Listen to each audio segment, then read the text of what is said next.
देखो आदित्य, तुमने मुझे पढ़ाया मेहनत करके, मानती हूँ, लेकिन तुम मेरे लायक नहीं हो। तुम एक गंवार अनपढ़ आदमी हो, जिसकी वजह से मुझे बड़े लोगों के सामने अपमानित होना पड़ता है, तुम्हारी वजह से। काव्या, मैंने समाज से लड़कर, ताने सुनकर तुम्हें पढ़ाया, यहाँ तक पहुँचाया, खून पसीना बहाकर, और तुम ये क्या कह रही हो?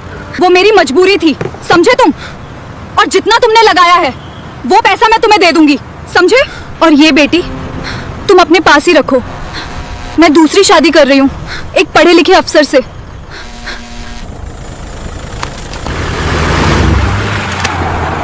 यह कहानी उस वक्त की है जब काव्या के हाथों में मेहंदी रची ही थी, लेकिन उन हाथों की लकीरों में सिर्फ गरीबी का काला साया था।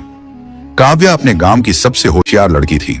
स्कूल की किताबों के पन्ने पलटते हुए वह अक्सर आसमान में उड़ते हवाई जहाज को देखकर कहती, एक दिन मैं भी इतनी ही ऊंची उड़ूंगी। लेकिन किस्मत का लिखा कुछ और ही था।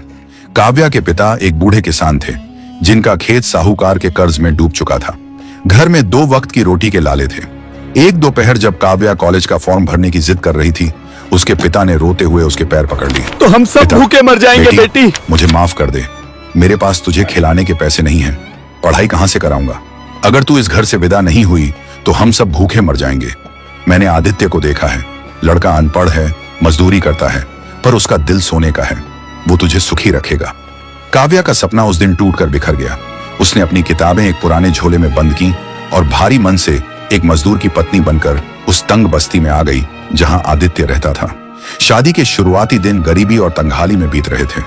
आदित्य सुबह से रात तक लोहे की चिलचिलाती भट्टी के सामने खड़ा रहता था। एक रात आदित्य ने देखा कि काव्या खिड़की के पास बैठी चांद को देख रही थी और उसकी आंखों से आंसू टपक रहे थे। पास ही उसकी पुरानी किताबें बिखरी पड़ी थीं। काव्या, तुम रो क्यों रही हो? मुझसे कोई गलती हो गई क्या? खाना ठीक नहीं लगाया या ये घर पसंद नहीं आया? क्या हुआ? नहीं आदित्य, आप बहुत अच्छे हैं, पर जब भी इन किताबों को देखती हूँ तो कलेजा मुंह को आने लगता है। गरीबी के कारण मेरी कलम छीन ली तब तो। बस यही चूल्हा चौखट मेरी जिंदगी है। नहीं काव्या, तुम्हारी कलम नहीं छीनी जाएगी। अगर तुम्हारे पिता मजबूर थे तो मैं मजबूर नहीं हूं। तुम कल से अपनी पढ़ाई फिर से शुरू करोगी। मैं अनपढ़ हूं तो क्या हुआ, मेरी बीवी साहिब बनेगी। क्या कह रहे हो आप? घर का किराया, राशन और अब मेरी फीस, आप अकेले ये सब कैसे करेंगे? ये हाथ देख रही हो? ये पत्थर तोड़ना जानते हैं तो अपनी पत्नी का भविष्य बनाना भी जानते हैं।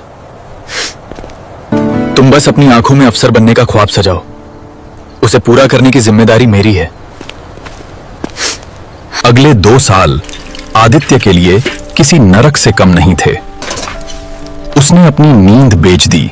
ओ आदित्य, आज फिर खाना नहीं लाया या फिर से पैसे बचा रहा है? अरे भाई, ये सफर आसान नहीं था, लेकिन अब हर कदम उसे उसके सपने के करीब ले जा रहा था। आदित्य, ये क्या हाल बना रखा है? हाथ से खून निकल रहा है और आप मुस्कुरा रहे हैं। अरे कुछ नहीं है काव्या, आज फैक्ट्री में ओवर टाइम था तो कुछ लोहे के पाइप चुभ गए। पर खुशी की बात यह है कि आज तुम्हारी उस बड़ी कोचिंग की फीस का जुगाड़ हो गया है। ये लो पैसे, कल जाके जमा कर देना। इतने पैसे? ये तो आपकी 3 महीने की कमाई है। मेरी कमाई का मोल तब होगा काव्या जब तुम उस बड़ी कुर्सी पे बैठोगी। बस तुम मेहनत करो। अरे देखो तो, साहब की बीवी जा रही है, घर में खाने को दाने नहीं और मैडम को अफसर बनना है। अरे देखो तो, साहब की बीवी जा रही है, घर में खाने को दाने नहीं और मैडम को अफसर बनना है। अरे छोड़ो, बेचारा आदित्य दिन रात मजदूर। अरे आदित्य बेचारा दिन रात कोल्हू के बैल की तरह पिस रहा है और ये मेम साहब शहर की हवा खा रही हैं। अरे छोड़ो चाची, ये तो आदित्य ही पागल है। अरे लुगाई को उतना ही पढ़ाओ, कल को ये बड़ी अफसर बन गई ना तो सबसे पहले इसी आदित्य को लात मारेगी। क्यों बे आदित्य, सुना है तेरी बीवी कलेक्टर बनने वाली है? फिर तो तू अपनी ये फटी बनियान उतार के सूट बूट पहनेगा या फिर वो तुझे अपना अर्दली बना के रखेगी? भाई, मेरी बीवी पढ़ लिख जाएगी तो मेरे पूरे परिवार का नाम होगा। तुम लोग अपनी फिक्र करो, मेरी फिक्र छोड़ दो। आदित्य, तू पागल है क्या?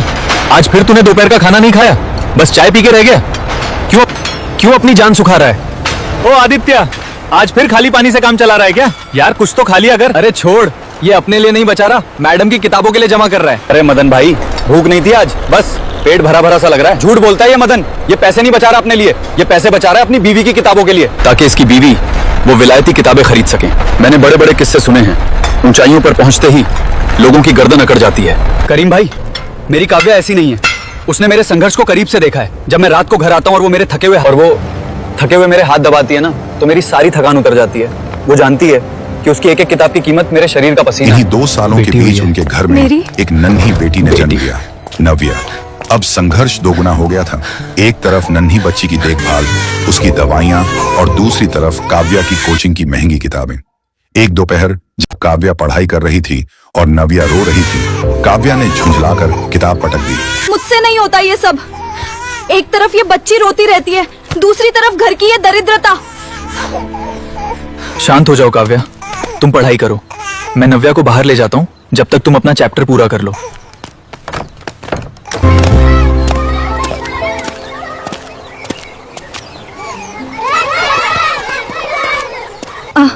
आदित्य, मेरा सिलेक्शन हो गया।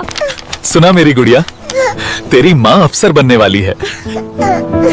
आदित्य, मुझे अब शहर जाना होगा, वहाँ ट्रेनिंग के लिए। तुम बेटी का और अपना ख्याल रखना।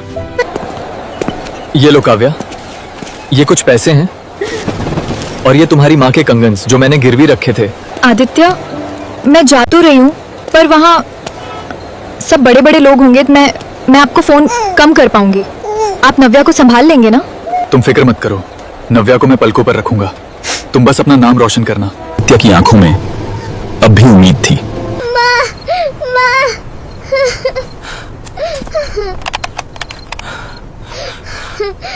काव्या, हेलो। हेलो। नव्या को बहुत तेज बुखार है, वो तुम्हें याद कर रही है। एक बार उससे बात कर लो, शायद तुम्हारी आवाज सुनकर चुप हो जाए। आदित्य, मैंने कितनी बार कहा है कि मुझे इस समय फोन मत किया करो। मैं अपनी बैचमेट्स के साथ एक बहुत जरूरी डिनर पे हूँ। बुखार है तो डॉक्टर को दिखाओ ना। मुझे फोन करने से क्या होगा? मैं कोई डॉक्टर नहीं बन रही, अफसर बन रही हूँ। और माँ,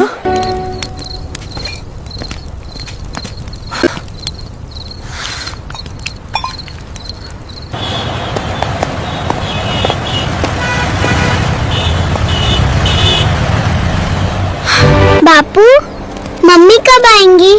बस बेटा, आती ही होंगी। Kavya, mummy, mummy, mummy.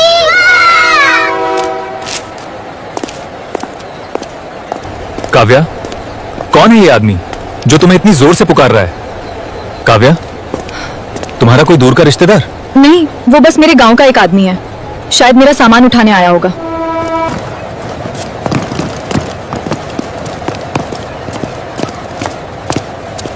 Kavya को शहर के सबसे पॉश इलाके में एक सरकारी बंगला मिला था। सफेद दीवारें, मखमली कालीन और नौकरों की फौज। आदित्य जब पहली बार उस बंगले की दहलीज पर पहुंचा तो उसने अपने जूते बाहर उतार दिए। आदित्य, ये क्या तमाशा है? जूते अंदर पहन कर आओ। अब तुम किसी झोपड़ी में नहीं रह रहे हो। और सुनो, कल से तुम इस हुलिये में मेरे घर के सामने नहीं दिखोगे। काव्या, ये तुम क्या कह रही हो? ये घर तुम्हारा है तो मेरा भी तो हुआ ना। और मेरा हुलिया, मैं तो मजदूरी करके ही आया था सीधा। वही तो समस्या है, मजदूरी। अब मैं इस जिले की बड़ी अफसर हूँ। बड़े बड़े नेता और अधिकारी यहाँ आएंगे। अगर वो तुम्हें इस हालत में देखेंगे तो मेरी क्या इज्जत रह जाएगी? लोग कहेंगे कि मैडम का पति एक गंदा मजदूर है। काव्या, इन्हीं गंदे हाथों ने तुम्हारी महंगी कोचिंग की फीस भरी थी। तब तुम्हें इन हाथों की गंध बुरी नहीं लगी थी? वक्त बदल गया है आदित्य। तब मेरी मजबूरी थी, आज मेरा रुतबा है।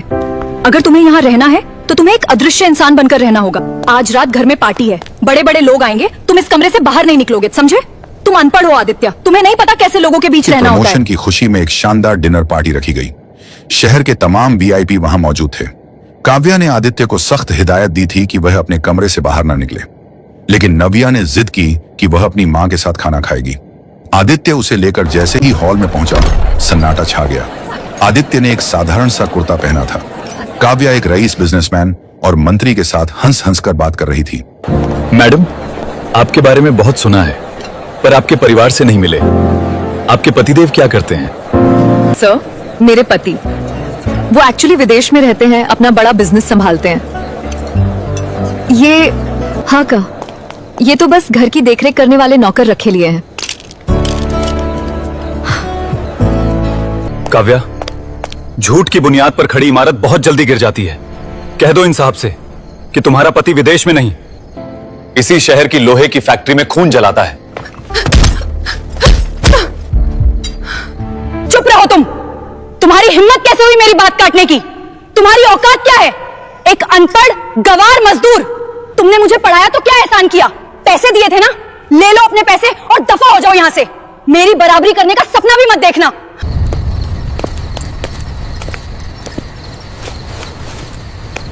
मैं जा रहा हूं काव्या। तुमने आज सिर्फ मुझे थप्पड़ नहीं मारा, बल्कि उस भरोसे का कत्ल किया है जिसके दम पर मैं 18-18 घंटे काम करता था। जाओ, और याद रखना, तुम मेरे पति कहलाने के लायक भी नहीं हो। मेरी और तुम्हारी कोई बराबरी नहीं है, समझे तुम? मैं आज जहां खड़ी हूं वहां पहुंचने का सपना भी तुम जैसे लोग नहीं देख सकते। मैं आसमान हूं और तुम सिर्फ जमीन की धूल हो। और अपनी उस बेटी को भी ले जाओ, मुझे तुम्हारी कोई जरूरत नहीं है। आज तुम बहुत ऊंची खड़ी हो काव्या, लेकिन याद रखना, ऊंचाई जितनी ज्यादा होती है, गिरने पर चोट भी उतनी ही गहरी लगती है। तुमने मुझे अनपढ़ कहा, गवार कहा, और आज उसी घर से निकाल दिया जिसे बसाने के लिए मैंने अपनी पूरी जिंदगी झोंक दी थी। पर समय का पहिया घूमेगा काव्या, जरूर घूमेगा।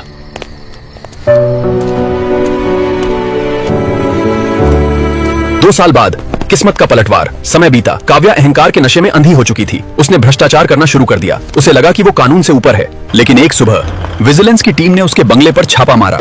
करोड़ों के गबन का केस खुला। जो दोस्त कल तक उसके साथ शराब पीते थे,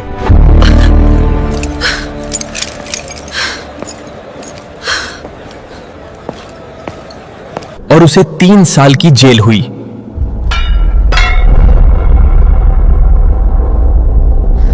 बेटा रो मत। तेरी माँ ने कहा था ना कि मैं जमीन की धूल हूं। अब मैं तुझे वो आसमान बनाऊंगा जहां तक पहुंचने के लिए उसे अपनी गर्दन ऊंची करनी पड़ेगी। तू पढ़ेगी और तेरा बापू अब सिर्फ बोरे नहीं उठाएगा, बल्कि अपना साम्राज्य खड़ा करेगा।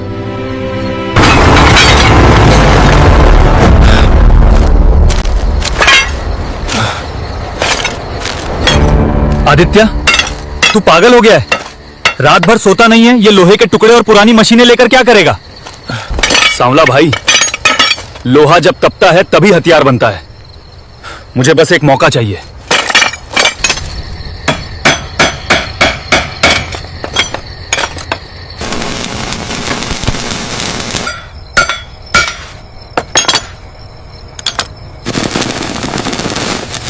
इधर नव्या भी बड़ी हो रही थी।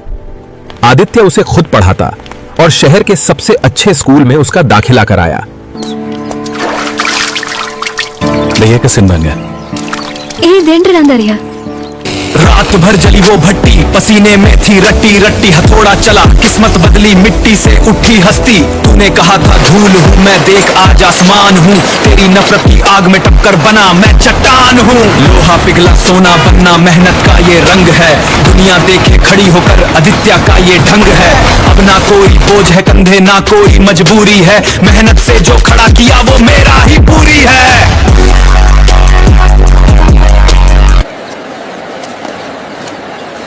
बापू, आप इतने बड़े मालिक बन गए, इतनी गाड़ियां हैं, पर आप आज भी उस पुरानी बस्ती के स्कूल में दान देने क्यों जाते हैं? क्योंकि बेटा, मेरी जड़ें वही हैं। और याद रखना, जो अपनी जड़ों को भूल जाता है उसे काव्या बनने में देर नहीं लगती।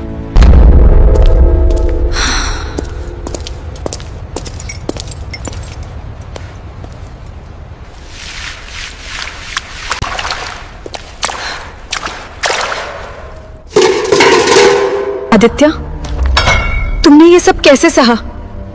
मैंने तो बस कुछ दिन ये काम किया और मेरी रूह कांप गई। तुमने तो सालों तक अपना खून जलाया ताकि मैं चैन की नींद सो सकूं। मैं कितनी अंधी थी।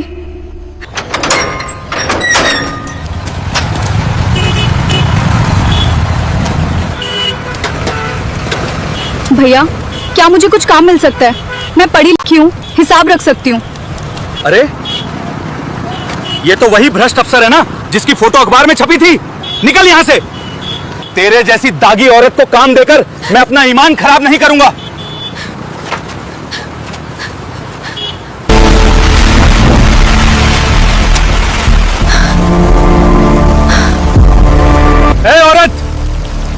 पीछे हट, यहाँ बड़े साहब की गाड़ी आने वाली है। चल भाग यहाँ से।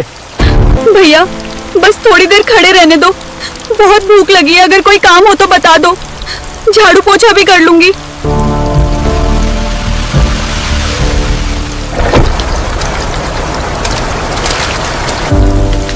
रुको, कौन है ये औरत?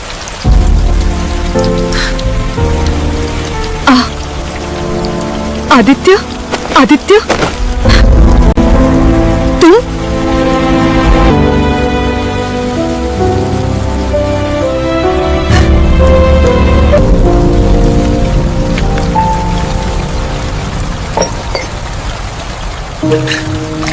आदित्य, मुझे मार डालो, मुझे धक्का देकर बाहर निकाल दो, जैसा मैंने तुम्हारे साथ किया था। मैं इसी काबिल हूँ।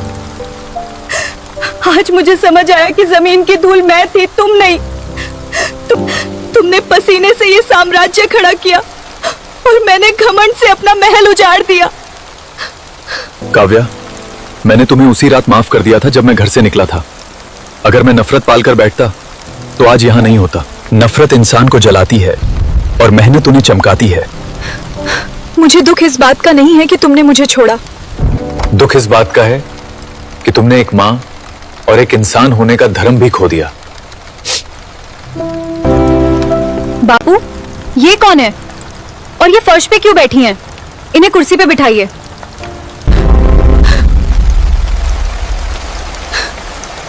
बेटी, मेरी बच्ची, मुझे देख। मैं। जी आप कौन हैं? आप मुझे ऐसे क्यों देख रही हैं? नव्या, ये हमारे यहाँ सफाई के काम के लिए आई हैं। इनका कोई नहीं है। बापू, इनकी हालत देखिए, इन्हें सफाई का काम मत दीजिए, ये बहुत थकी हुई लग रही हैं। हमारे पास जो एनजीओ का मैनेजर पद खाली है, इन्हें वहां रख लीजिए। एक औरत होकर मैं इनका दर्द समझ सकती हूँ।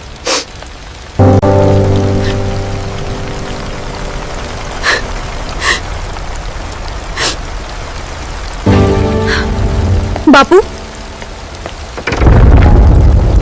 मुझे पता है ये कौन है। तुम्हें कैसे पता नव्या? मैंने संदूक में आपकी और माँ की पुरानी फोटो देखी थी। मुझे पता है कि इसी औरत ने आपको अनपढ़ कहकर घर से निकाला था। मुझे पता है कि इन्होंने मुझे बचपन में लावारिस छोड़ दिया था। आज मेरा मन था कि मैं आपसे वही सब कहूं जो आपने मेरे बापू से कहा था।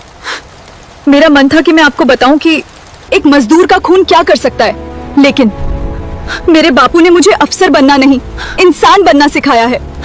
बापू, इन्हें माफ कर दीजिए, क्योंकि इन्हें जो सजा मिलनी थी वो कुदरत दे चुकी है।